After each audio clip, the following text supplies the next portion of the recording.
saboota bicuu akka Walaayittaa kan Baataa fa'a saboota kibba Itoophiyaatti argamanii Oromoo maan qabe jechuudha. Maaliif Oromoon humna guddaadha. Haalli siyaasaa biyyattii sana keessatti gaggeeffamullee handhuura biyyattiitti jalqaba jechuudha. Isa kanaaf handhuura biyyattiitti immoo kan argamu Oromoodha, Oromiyaadha jechuudha. Isa kanaaf Oromoo jalqaba rukutee dadhabsiisuudha jechuudha. Oromoo erga rukutee dadhabsiisee booddee warra kaan rukutuun isa rakkisuu san dadhabsiisuu jechuudha. Sababa kanaatiif. Gaarii qabsaa Usmaan kanarratti yaada dabalchuu yoo qabaate. Naan dabaluu jiraate wanni inni irratti xiyyeeffatuuf inni guddaan biyyattiin handhuura biyyattii keessaati waan taateef humni guddaan ammas achi keessa jira jechaadha. Humni silaa waa oomishu kan biyyattiidhaaf utubaa ta'e naannoo Oromiyaa kana keessa jira, biyya Oromiyaa kana keessa jira jechuudha.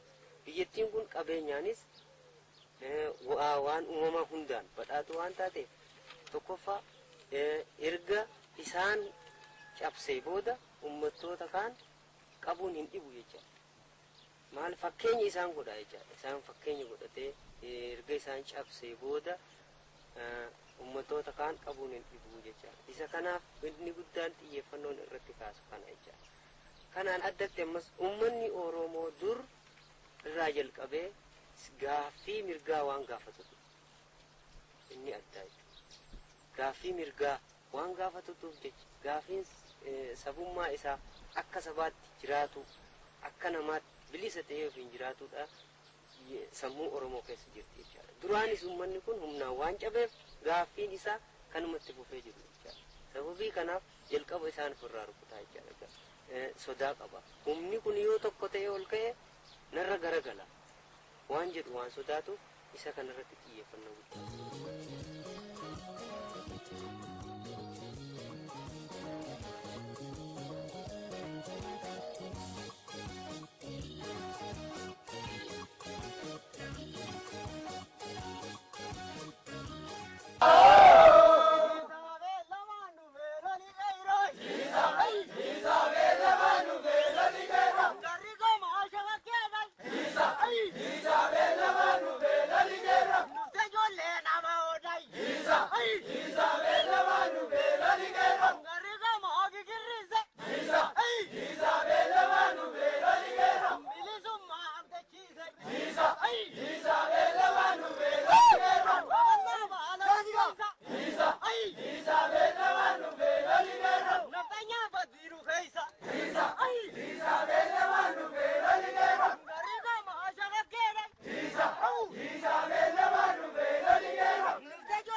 Isa